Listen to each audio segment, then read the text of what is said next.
Hey, everybody. Welcome, welcome, welcome. I'm so excited. I'm Rukia Lumumba. I am the co-director of the Electoral Justice Project of the Movement for Black Lives, and I'm executive director of the People's Advocacy Institute, a Mississippi-based nonprofit that serves as an incubator for transformative justice in the South. By working with community members to realize participatory democracy through people's assemblies, where we build agency within Black communities and neighborhoods to make big and small decisions, increase engagement, information, and access to government. We work with community members to develop community-driven and led public safety programs and initiatives, and we work to end mass criminalization and incarceration of Black people by developing alternatives to incarceration, thereby creating a new system of justice that is rooted in accountability, restoration, and human justice. Today, I have the opportunity to be in conversation with two amazing human beings, Woodard Henderson and Marbre Stahly-Butts. And I'm gonna just pass the mic over to you, Ash, to introduce yourself. Well, thanks, Rukia, and what a blessing it always is to be in even virtual sacred space with the two of you. I'm sharper and smarter every time, and a better human every time I'm in space with y'all. But yeah, I'm Woodard Henderson. My homies call me Ash. I use she, her pronouns, or anything said respectfully in a right relationship. And I am on the policy table leadership team and the cross movement leadership team in the movement for Black Lives. But my W-2 work is that I am the first Black woman to serve as the co-executive director of the Highlander Research and Education Center in Tennessee, which is a place-based organization that is doing regional work in the largest geographic region in the country where the highest concentration of Black people are, the US South. And we've been a catalyst for social movements for now 90 years this year. We were founded in 1932. So yeah, that's me, and that's what I do. Kicking it over to you, Marbre. Thanks, Ash. Beautiful. Yeah, just to echo Ash, it is always a pleasure and a gift, and I always am sharpened by these conversations. So thank y'all for hosting this and holding us together. So my name is Marbre. I go by she and her pronouns. I am also lucky enough to be part of the leadership team of the policy table at M4BL. So we work on creating, implementing, and really elevating radical policy for organizers across the country who are fighting for Black liberation and for communities for what we deserve. So that's one big piece of my work. I also am the director of Law for Black Lives, which is a national organization of over 6,000 lawyers and legal workers who are committed to building the power of Black movement. And so we help train, mobilize, and provide community for lawyers who are seeking a way to use their legal tools to really help movement, to help build power, and to help make real our aspirations and ambitions for Black liberation. So I, again, am so grateful to be here and super excited for this conversation. This is going to be a good conversation. You know, I've been a witness to the commitment you both have made to increase voter engagement, to protect voting rights, and to increase the access to government and policymaking for our people.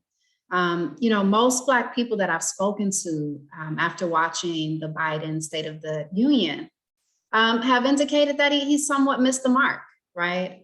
That his State of the Union did not necessarily represent the true state of our union as Black people, and especially as Black women. As Black people and as women who recognize the importance of working using a Black feminist lens, and who are committed over 4 years, you all have committed over 4 years of your life to remove Trump from office, to increase Black, brown, and working class voter engagement. And you worked courageously to organize and contributed to Biden's presidency through that organizing, right? You know, what are your thoughts of his State of the Union address? And I'll go ahead and I'll start with you. Yeah, I mean, I think I'm gonna be honest, because I'm too me to not be. I don't think I went into the State of Union address by President Biden expecting it to be the actual truth about the state of Black people in this country, or anywhere else for that matter. So, you know, my pessimism, or some would say my materialism, my assessment of concrete conditions, let me know that it was going to be on some bullshit before he even opened his mouth. So I think that's real. I think that I'm also a realist. So I think there were some things that we saw that were interesting, right? That there were 2 women sitting behind him and that had never happened before. Now, is that evidence of freedom for Black people? Not at all. Is that some like huge feminist victory? No, not really. Is it different? Is it a change in conditions? Certainly. And I think our people should claim every victory, including those. We saw some people that we worked really hard to get in office there at the State of the Union, right? And so I think we should claim those victories. But in terms of any words that came out of Joe Biden's mouth, there's just the reality is if I go and I talk to my working class neighbors, some of whom aren't even working class, they are just poor people, that they don't feel like all the sacrifices that they made when there were converging crises, that they are getting what they risked their lives for, right? So no, I don't think that I was particularly moved by anything Joe Biden said. And in fact, I think what we saw was him doubling down on weaponizing his position against the very people who risked their lives, both because of COVID and because of white supremacist violence and because of the threat to their economic stability, who voted not only him into office, but also ushered him in the most progressive Congress that we've seen in a minute, right? So yeah, I think what we saw with him attacking the defund movement, which Infobula was no small part of, was just him doubling down that he was choosing a side. He was choosing the side of capitalism. He was choosing the side of white supremacy and white nationalism, that he was supporting the efforts of very, very tyrannical and fascist leaning folks for the sake of bipartisanship, instead of utilizing his bully pulpit and the amount of actual elected power that he now has to actually show up for the people that ushered him in. So, did I get what I was expecting? Maybe it was a self-fulfilling prophecy. But yeah, I think Joe Biden did exactly what Joe Biden's been doing for decades, and is just now able to do with even more power than he's had before. Yeah, absolutely. Absolutely. I think we've all seen it, right? I think the movement for Black Lives was very clear that we didn't see Biden into office as a savior, but instead as just a response to a horrible administration prior. But we didn't see him as solving our problems, right? As our problem solver. Marbre, would love for you to jump in and give your perspective. Yeah, I agree. I have amens for what Ash said. I think this idea of kind of lowered expectations, though, with Biden, I think is like a reoccurring phenomenon. And one thing I noticed with the State of the Union was, there are ways in which during his campaign, he was not many of our first choice. I think to your point, Rukia, he really was the solution to what we saw as neo-fascism. And so we fought hard to get Trump out of office because of the threats he presented. But I don't think any of us walked in thinking that Biden was going to save us. But I will say that I think the amount of movement, the power that we built for the last decades, really, but the last few years especially, forced Biden on the campaign trail to make some commitments around student loan debt, around healthcare, around access, around infrastructure, and the climate, that he actually has not kept his word on, that he has not actually been aggressive or ambitious or used his power or his bully pulpit or his executive power to really enact or make real. And I think that this speech was in some ways a re-entrenchment to the center. It was a further, I think, backing away from an agenda, not just defund, which Biden has never been about. Biden is the author of and the father of the crime bill. He is recycling the same tactics that he used 30 or 20 years ago that failed then. So that's not a surprise. But I was surprised that Build Back Better didn't come back, that actually he has, I think, because of pressure from the left, advanced an agenda. And then in some ways, we laid out the vision for Black Lives over 5 years ago. We called for things like a guaranteed income, like the forgiving of all student loans. Those were things that actually we saw in parts of his platform and on the trail because we forced his hand to move to the left. And I think that the speech last night, his calling on bipartisanship, which in this moment, in this era, to Ash's point, is also akin in some ways to really an invitation to white nationalism, considering who the other party is.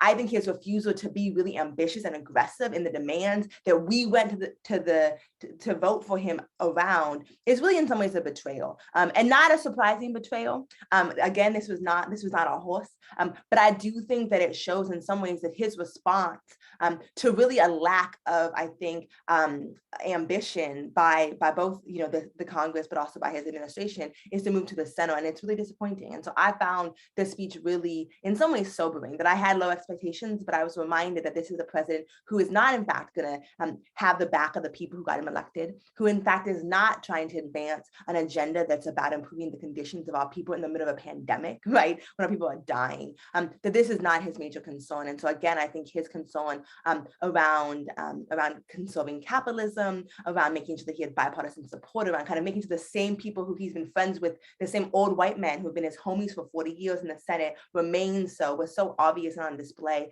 in the speech, that I was disappointed by that aspect of it. Can I double down on something that Marbre said that I think is really important for all of us and our folks that are watching not to miss? Is like he definitely was playing to the center and right. And we said that would happen. The Electoral Justice Project of the Movement for Black Lives in particular, in relationship to the Working Families Party and United We Dream and the Rising Majority through the work of the Frontline, said that one of the things that would happen when a neoliberal won the White House was that they would immediately start to work to isolate the left flank of the United Front that got the neoliberal elected in the first place. So we predicted that this would happen and that we would need strong social movements to respond accordingly, right? Frederick Douglass said power concedes nothing without a demand. Charlene Carruthers then edited it and said power concedes nothing without an organized demand in her book, The Unapologetic. I would offer that power concedes nothing without an organized demand and a consequence, and that's the role of our social movements right now. But there's also this really important piece of what Marbre said about him playing to the center, is that what is clear, and about him not being ambitious, what is clear is that that's partly because he's friends with segregationists. He's said so himself, that he prioritizes bipartisanship over the power and the needs of the people, which he's also very clearly made true through the State of the Union. But even more disappointingly, or confirming the trash assness of neoliberalism, is that he is only advocating for what he believes are things that he can get, right? He's conceding. The most powerful man in the country is only advocating for what he would concede to. What is that? The GOP doesn't do that, right? When they get power, they use it. So it is not, to me, unfair or asking for too much too quickly to demand that the president of the United States, who we've risked our lives to vote into office, actually advocate for what we deserve, not just what we should concede to, because he's got one person in his party that doesn't want to play fair, right? It's wild to me that what we're hearing from other folks in progressive circles is that we're asking for too much too fast, when the demand around voting rights is centuries old. And the Voting Rights Act wasn't even what we wanted. It wasn't even as good as we deserve, right? People are talking about the justice and policing bill. Now, Infra-BL clearly doesn't believe that's oxymoronic, right? There's no such thing as justice and policing. What we've said is that we need to be supporting the People's Response Act, right? The Breathe Act, which we wrote. It was our love letter back to the streets, because people in the streets were making policy demands, whether they were calling them that or not. And that he's making a significant choice, and a conscious choice, not by accident. He's making a conscious choice to side with the right, who did everything in their power to keep him from political power, versus the 27 million of us that were in the streets that said defund, which was the beginning of the sentence, right? The end of the sentence was to reinvest those dollars, our dollars, into building healthy, sustainable, and equitable communities for Black people and everybody, for all people. That he's more interested in prioritizing being friends with the right than meeting the needs of his constituents, I think, is something significant and concerning about the next few years of his administration. Just to say another amen to that, and that this is not just a Biden phenomenon, that we've actually seen a similar phenomenon over and over again in our history, where we have Democrats, whether it's the Clintons or whoever, who constantly will concede what all people need and forget we had their backs in favor of making deals with the right, whether that's welfare welfare reform in the 90s over and over again. So I think it's important to name that it's a phenomenon. That just brings me, to this next point that I want us to talk a little more about. He very clearly attacked the movement for Black Lives and the Defund movement. Biden specifically by name said, that we need to invest in police instead of defunding police, right? And honestly, he sounds very consistent to his rhetoric and his push for the 1994 crime bill, which single-handedly caused the mass incarceration of Black people, especially men, and the rise of incarceration by 1,000% of Black women, right? And, we're abolitionists, right? And we were abolitionists before we entered the mainstream conversation around defund, and we are abolitionists still. So I'm just wondering, with these direct attacks led by the GOP around an investment in communities without an investment in militarization of our communities, how do we keep this fight going? How do we fight through this? How do we move past this? Interested in y'all's opinion. I would just start by saying the fight is on and popping. That we in hundreds of jurisdictions, in cities and towns and counties across the country, people are fighting for their budgets. They're fighting for actually budgets that reflect their values. They're fighting for healthcare. They're fighting for educational improvements. They're fighting for their lives in basic ways. And they're fighting to see bloated and dangerous police budgets be defunded. So I think it's important to say that, in fact, like, we are fighting this fight and we are winning this fight across the country. Literally $900 million has been divested from police. We've seen over $200 million of investments in our health and our safety. And so the reality is that in some ways, DC is out of touch. And there was a concerted effort to paint defund as a radical left fringe movement because it is a threat. It's a threat to the actual foundations of neoliberalism and capitalism. We're demanding actually an economy, a budget process, and investments that keep us safe. And so I think it's important to just name that. I think there's a lot of fights ahead of us. There's been a lot of backlash, but the reality is that defund is alive and well in local organizing efforts across the country. And in many places we're winning, despite like the kind of pushback of states trying to make it illegal for jurisdictions to defund the police, despite the rhetoric, despite mainstream media's attempt to really, I think, villainize the defund movement. We've seen 42% of people in Minneapolis believed in defunding the police, right? Like, that's a real number. There was an actual vote. And so I think it's important to name and say that in fact, defund is not dead on arrival, no matter how much Republicans and Democrats in DC want that to be the case. But defund does demand actually a reimagining of the very kind of base of governance in this country and what we've spent decades investing in. And so, for instance, Biden has a lot invested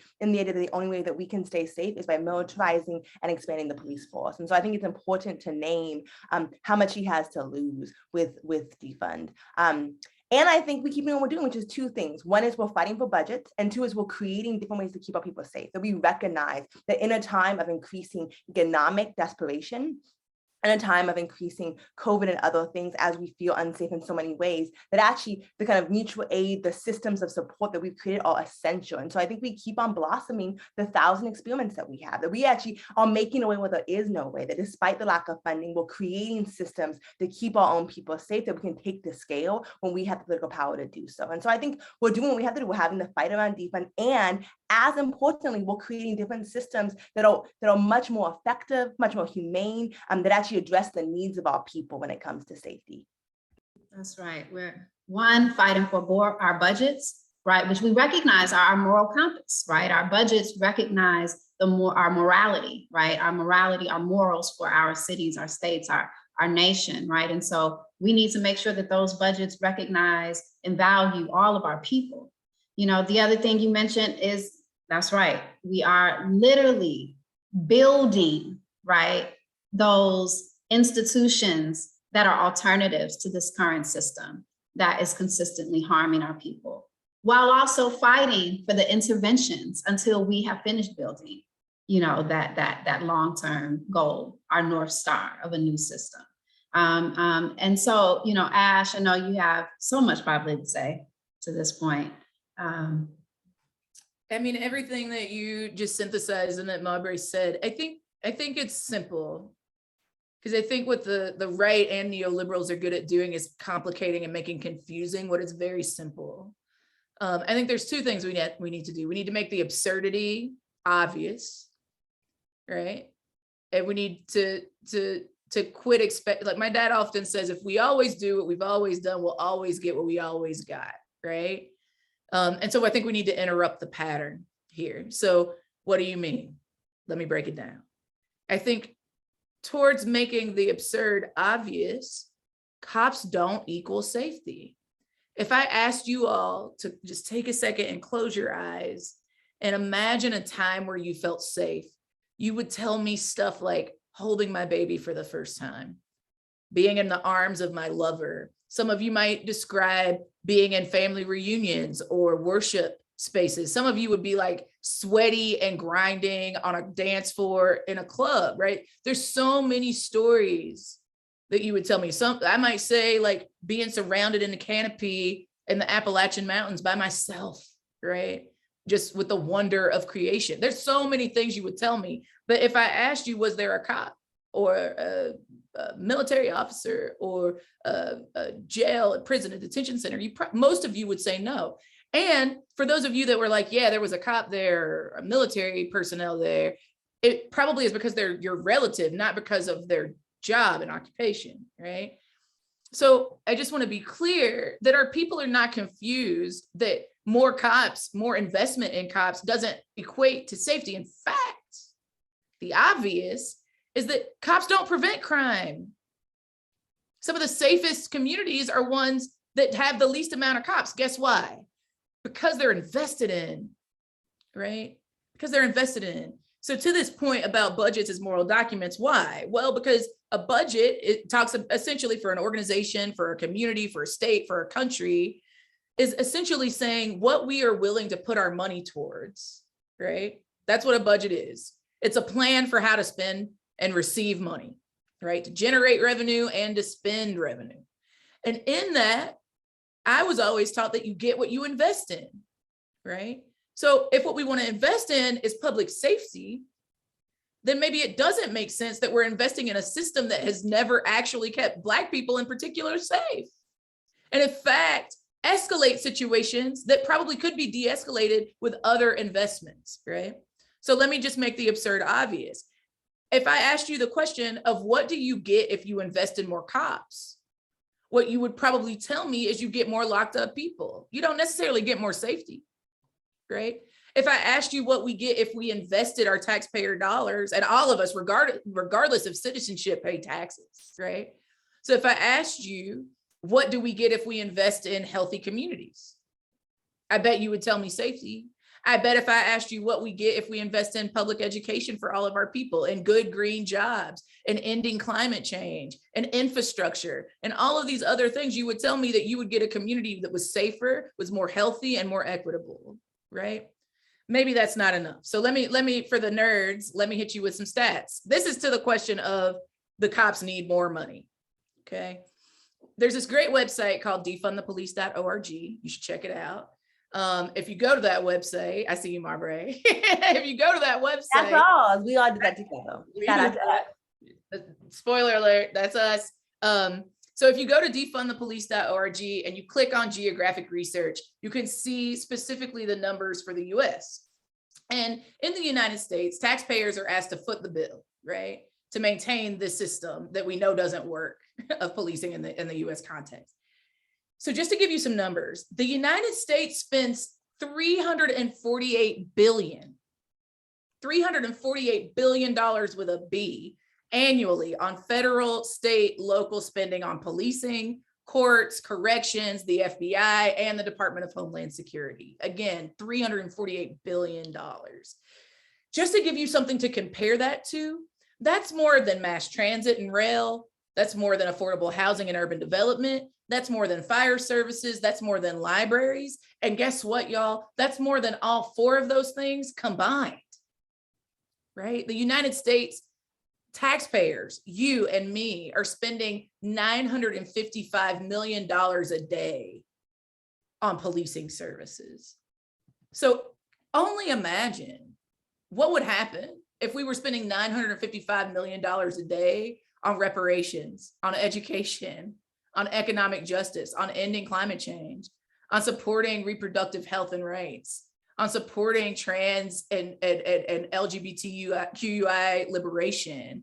Imagine what was happening if we were investing in public safety and not just policing. This place would be a different experience for Black people. And that's the point. When we said defund the police, what we were saying was that that was the beginning of a step in an order of operations toward reinvestment of those dollars into building safe and healthy and equitable communities. So I want to say that. And then I also, to Marbre's point about the fact that the movement for defund is alive and well, you can also go to interrupting criminalization and see the defund the police toolkits that have been done since 2020. You can see that there are places like Minneapolis and Portland and Seattle and New York and Denver and Los Angeles and San Francisco and Baltimore and Oakland and Boston, Berkeley, Salt Lake City, Milwaukee, Philadelphia, and Chicago that have absolute victories on defund. Now, I know all my Southern supremacists are going to be like, well, actually, none of those places are in the South. Well, let me tell you how I know it works down here, because Austin, Texas, right?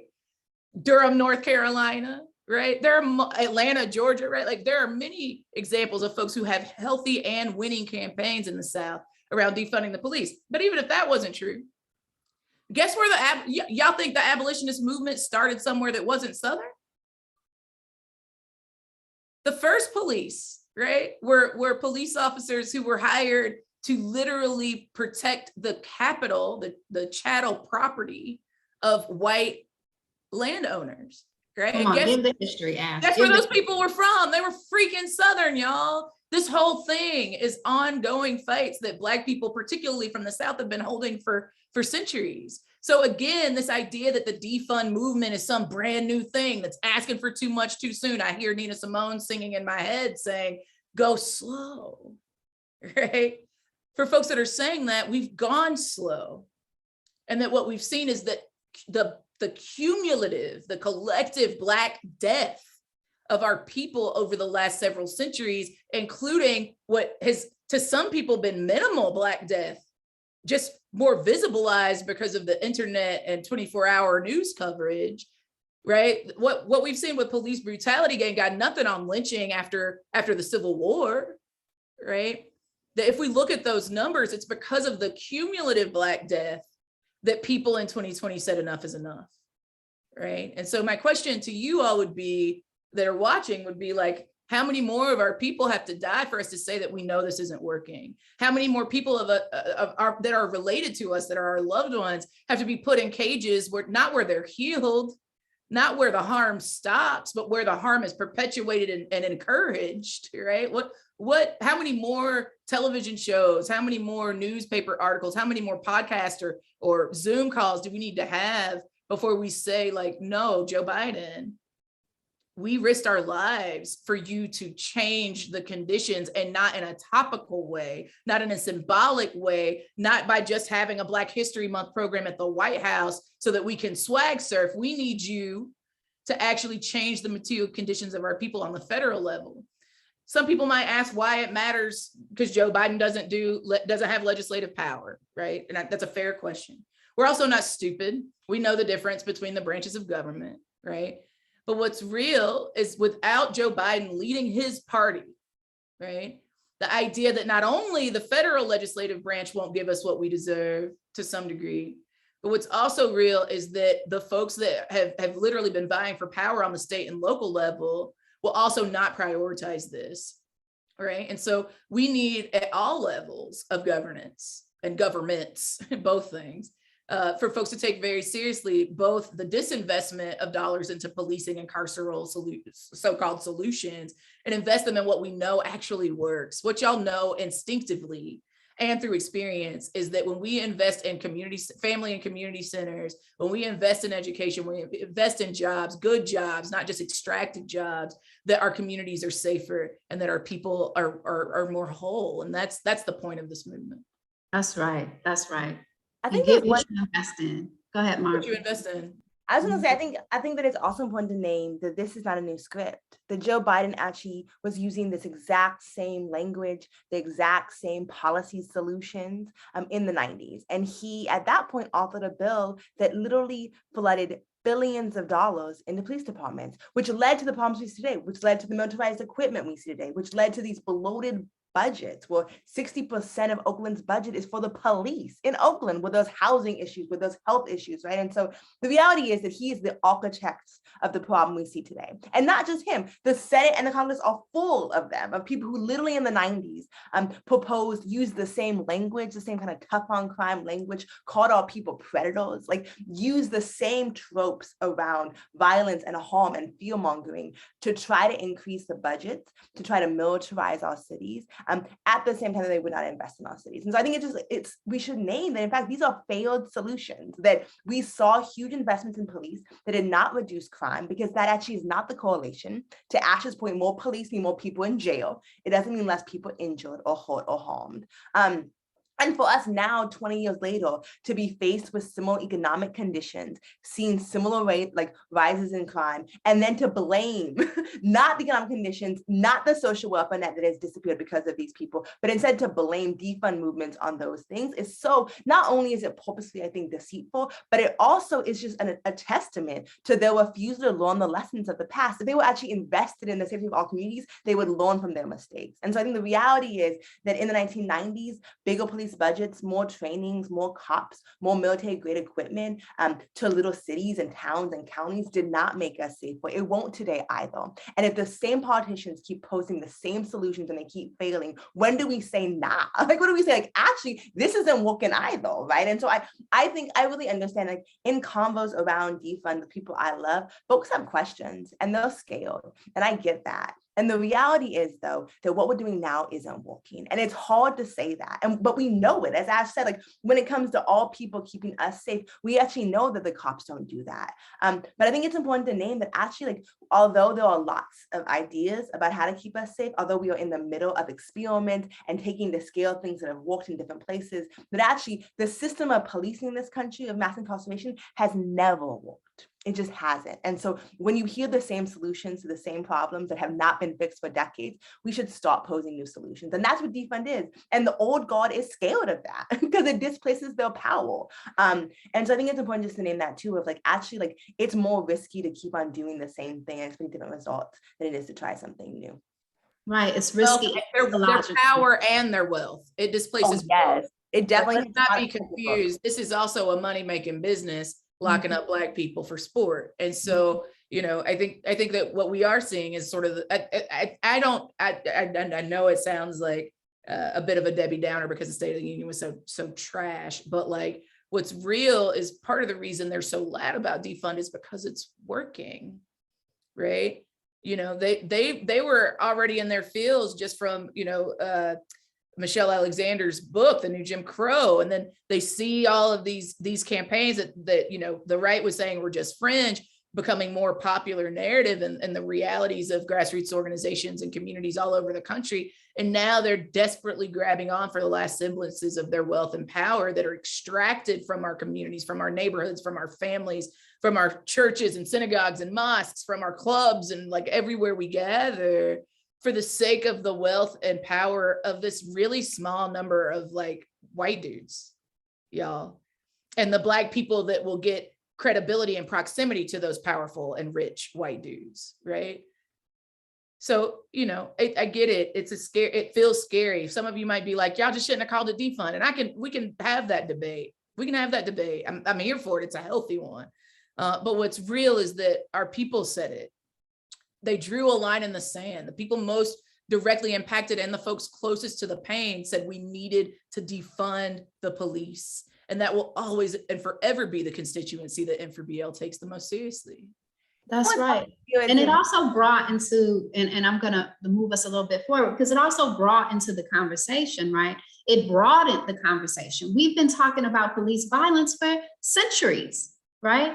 Not even decades, centuries, right? Before we saw George Floyd murdered, we saw Eric Garner murdered in the same way. 11 times he called out, "I can't breathe," right? Before Eric Garner, let's remember that it was police who killed Cheney, Goodman, and Schwerner in That's right. 1964. It was In police. your state, in Mississippi, it was the police.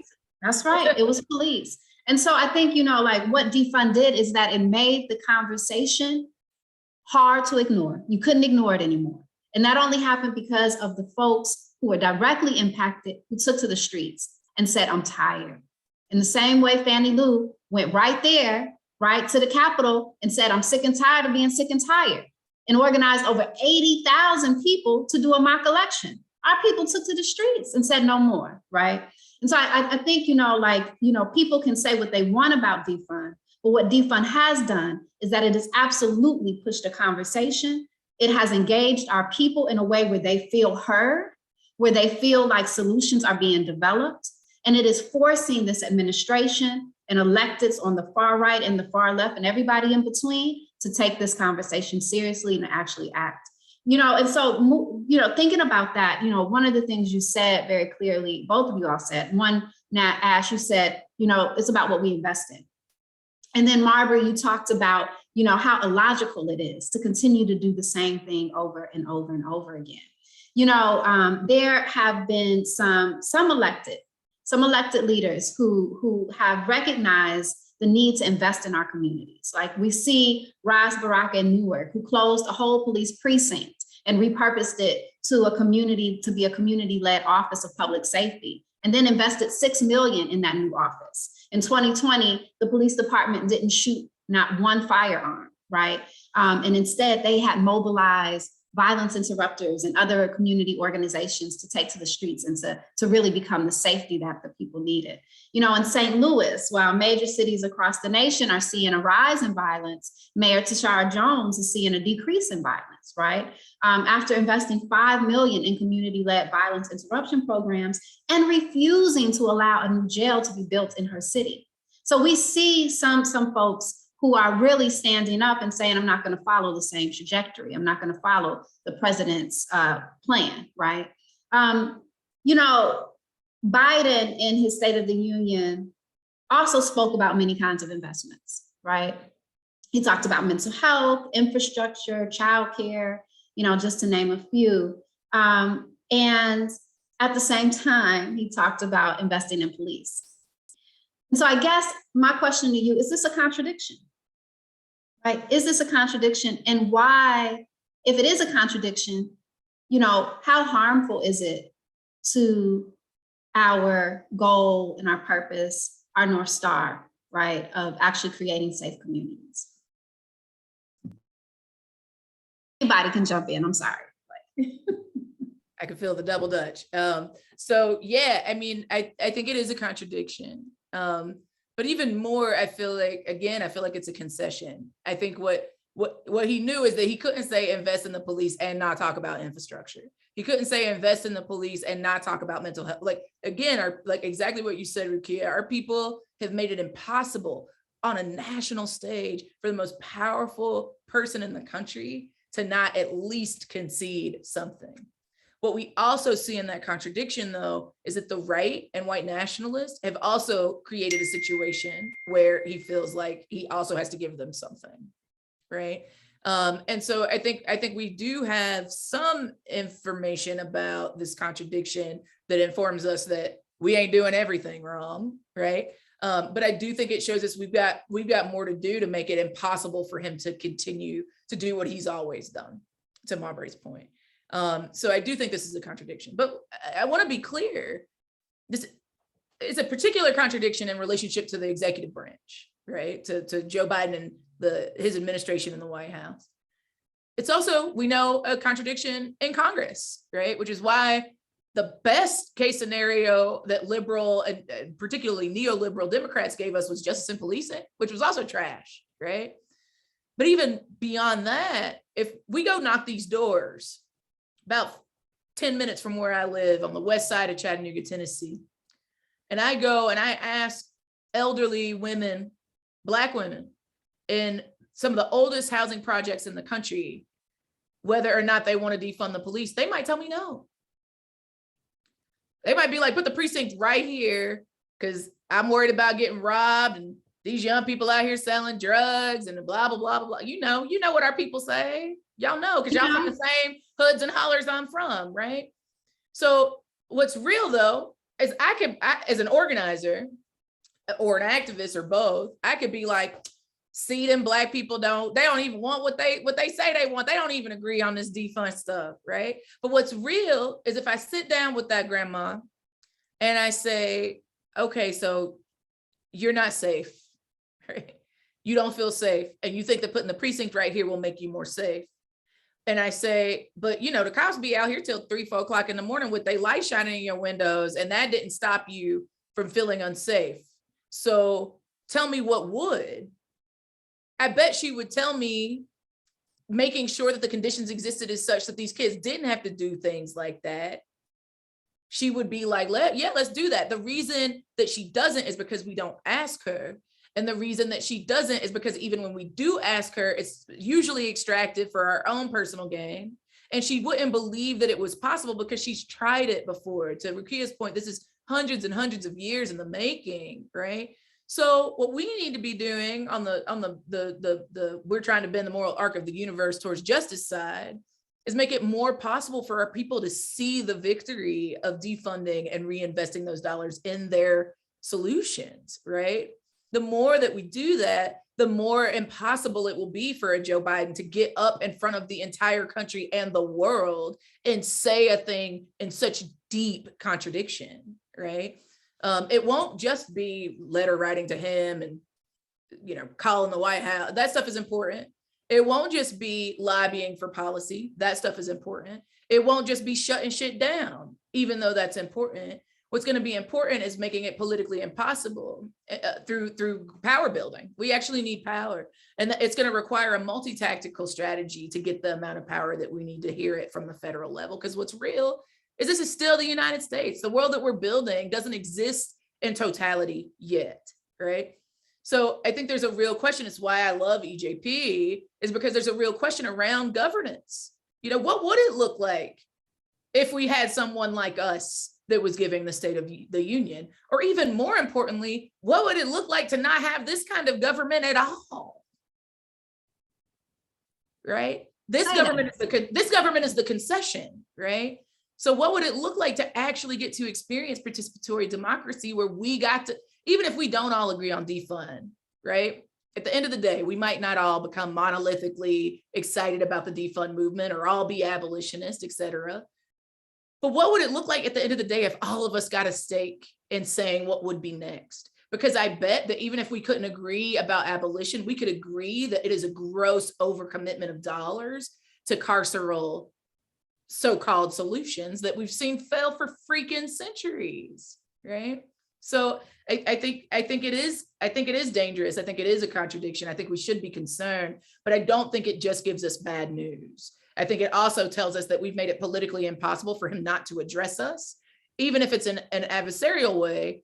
But what's real is, as much as he said, I'm against defund, he also said, I believe in investing in mental health, which we said, right? That he believes in investing in infrastructure. He didn't, Build Back Better is us, right? The Thrive Agenda, that was us, right? Our people did that. Any good thing that has come out of that administration from immigration on is because we made him do it. And so I think we just should be clear about that. We didn't just get bad news from the State of the Union. What we also got was information that shows us that we're winning. I completely agree with that. I also think it's important to say, I think 2 thoughts that are important just to name. One is that there's a lot of half-stepping, that Ash is right, that there's things that he wouldn't say unless it was for the power of movement. And it's true, like you ask our people, and it's nuanced, but our people know that we need investments, that actually there has been like decades, generations, right, of divestment from our communities, and that we need investments to be safe. And so I think it is on purpose. There's been divestment from our systemic and to the benefit of others, right? Like without a doubt. And so I think, which is the reparations conversation that we don't have time for, but we should have. But I think it's important to say that, what Joe Biden is offering is it's not sufficient. So, we've been demanding Medicare for all. So he complains about drug costs, but won't get to the root cause of that through actual Medicare for all, right? So he talks about childcare credits, but won't give free childcare. Jobs are good, but we actually need guaranteed incomes too. This pandemic has showed us the power of that, all of the care economies that are completely unpaid and then go unacknowledged. And so I think it's important to name that his agenda is really, it's just the surface, that he says jobs and we know the next demand is beyond what he's offering, right? And so I think it's important to name that even when there are, I think, important victories and we should claim them, that just the fact that Joe Biden is alluding to things like massive infrastructure investments, to say mental health care is important, to say infrastructure is not just physical, to talk about things like student loans, about healthcare, about childcare credits. Those are things that are possible because of the work of organizers and the folks who we work tirelessly with and support, but it's not sufficient. That actually all demands together, and that That's I think it's half stepping, that it's not enough. Secondly, I'll say that very often when neoliberals like Joe Biden, who has been, since he has been in public office, has been about channeling money to the police and strengthening capitalism, that when he says things like let's expand mental health, he means let's expand the police. Like actually a lot of that money, and that is the Justice and Policing Act too, like putting money into police to monopolize even further our conceptions of safety. So part of the reason why our grandmas are like, now we need the cops, is because there have not been other alternatives, because we have spent so much money, whether it's the kind of the propaganda, every single channel has a sometimes really interesting, but a police show on it, where we're told constantly that the only ways we get justice or safety is by the police, that when we invest billions of dollars in the police, the only place you can get mental health care is through the police, that monopolizes the police are safety. And so I think it's important to name that there's an especially powerful contradiction when in fact the services that we need most go through the police. And that's VAWA, that's the Violence Against Women Act, that he so proudly authored. He mentioned the State of the Union. The whole point of that actually in some ways is that it provides needed services to women, but does it through the carceral state, that requires that to actually get what you need to be safe, you have to go to the police, even if you don't want to. And who are some of the biggest perpetuators of violence against women. Exactly.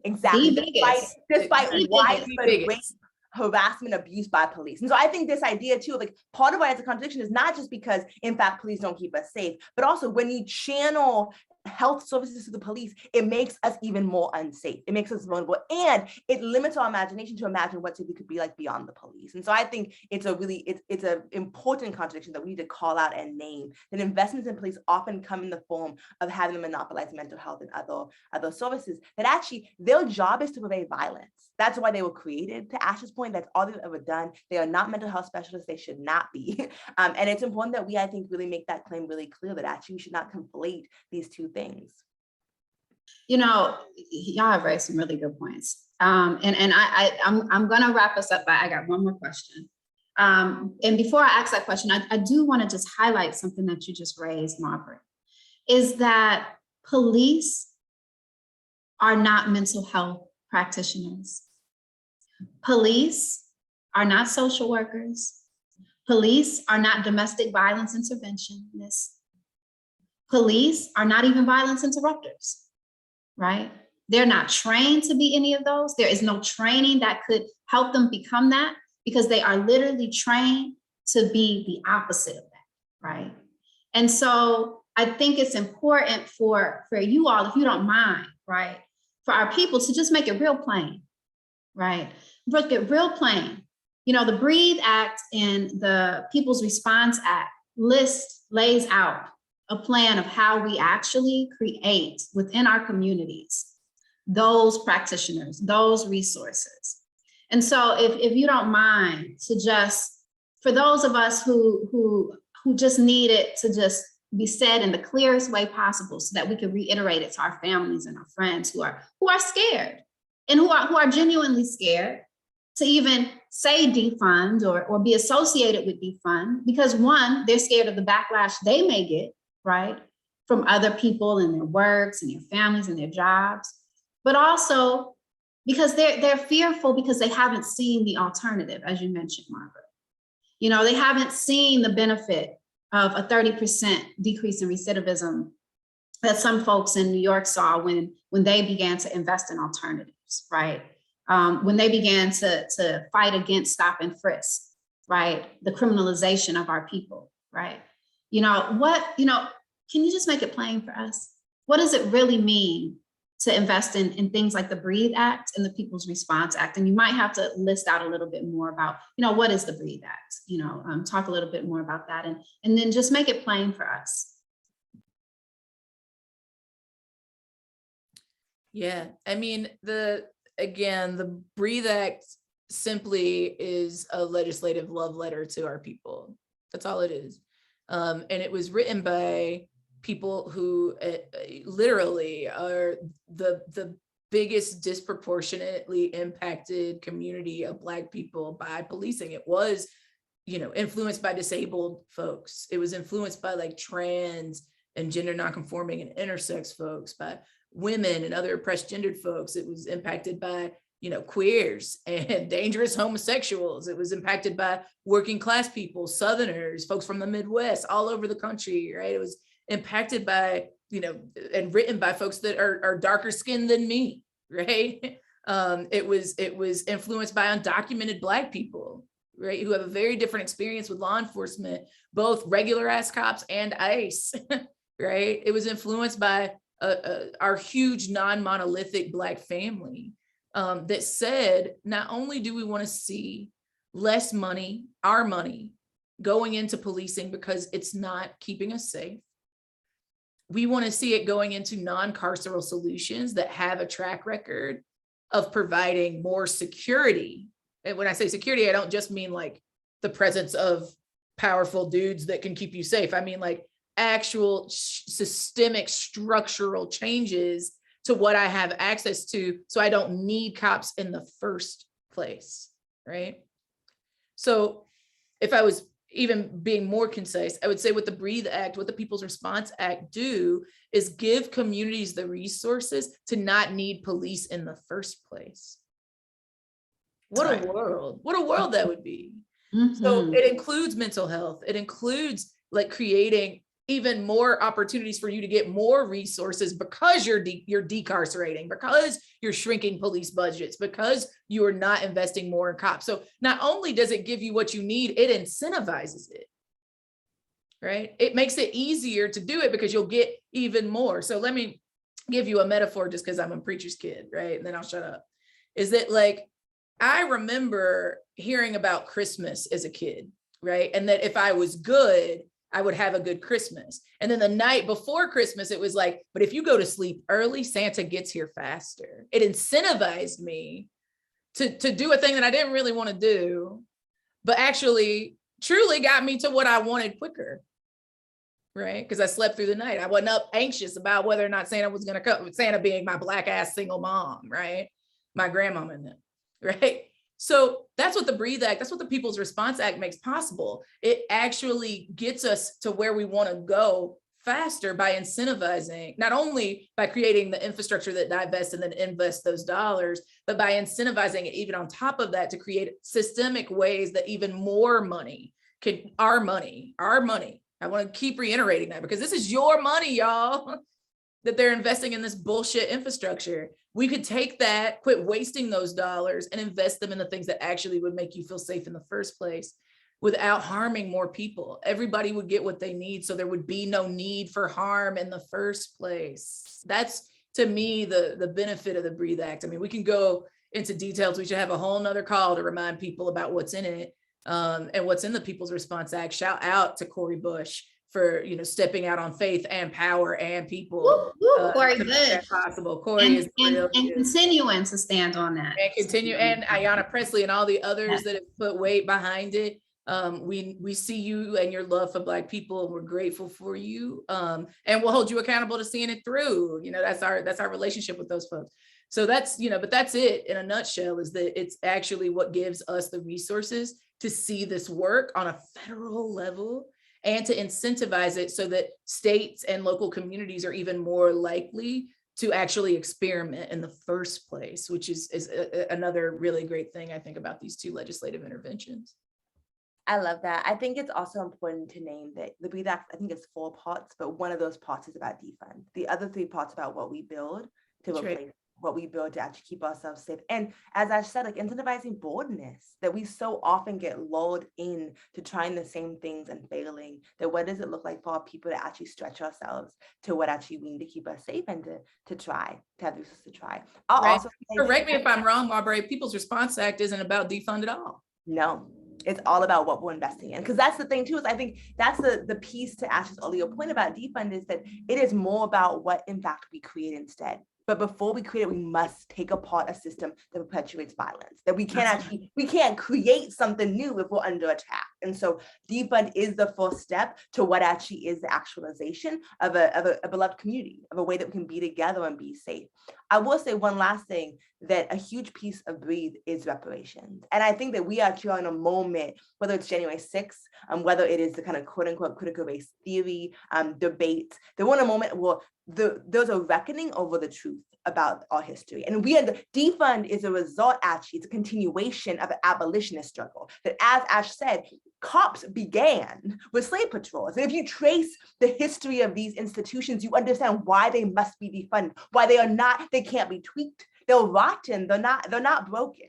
And I think the only way you actually truly appreciate that is if you trace the roots all the way back to the ways that actually our ancestors were held inside these systems. And these systems were created to continue those legacies. But the most powerful weapon of the right and of neoliberalism is the erasure of history. That if we just start from today, then defund don't make no sense. Defund why? Defund what? Like, if you don't understand where we came from and how we got here, it matters less. The decisions to get to the root of the problem become irrelevant. And so I think it's so important to name and to demand the reparations piece of this, because if we don't look back, if we don't assess and reckon with what came before us, we are destined to perpetuate it, right? And so I think this idea that a whole piece of Breathe is, how do we actually think about reparations as not just compensation, and we deserve compensation, but also as a way to repair the harms, to refabric, to cultivate a community that can be together without harming each other, because we have long legacies in this country of racial violence, of gender violence, that must actually be addressed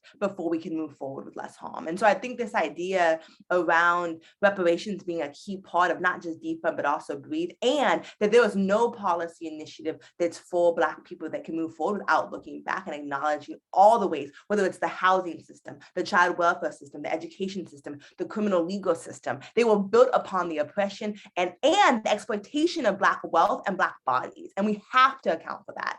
Otherwise, we're destined. And so I think that piece of Breathe is so powerful to me. And I think we've seen reparations fights popping up across the country. And really, they are the antidote. They are the solution to this critical race theory fight. That people are grasping so hard for the erasure of our history, because to understand our history is to understand the demands that are really framing the current moment and movement. Say that, come through, Marbre, say that.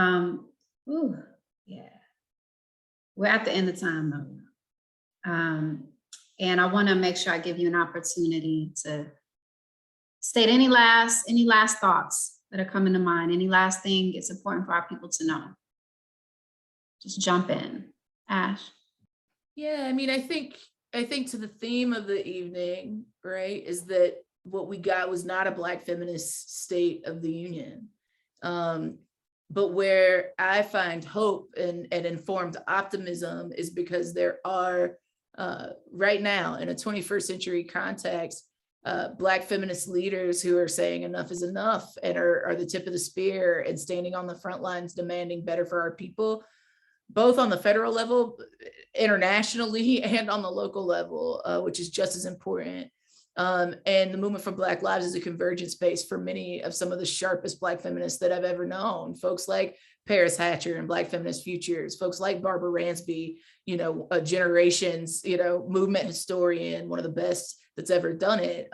Folks like Rukia Lumumba and folks like Marbre Stahly-Butts and folks like Tenjiwe McHarris and M. Adams, one of the best movement scientists I've ever known, and so many others who are demanding that Black feminisms both be studied and held at the center point of the demands that we're making and the tactical interventions that we're making and the strategies that we're developing. And so, I don't count it insignificant that you didn't regard it robbery to spend the evening with us discussing these things.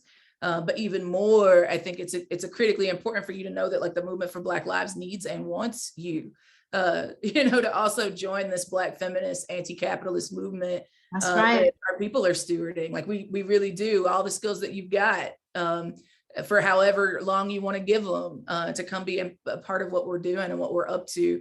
Because what's real is, like, and I think Marbre said this earlier, is that, like, a Black feminist assessment of the state of Black people is the only way we will properly develop the 50-year strategy that we need to see a world where Black feminism is like laughable, because it's the only way our children have ever known, right?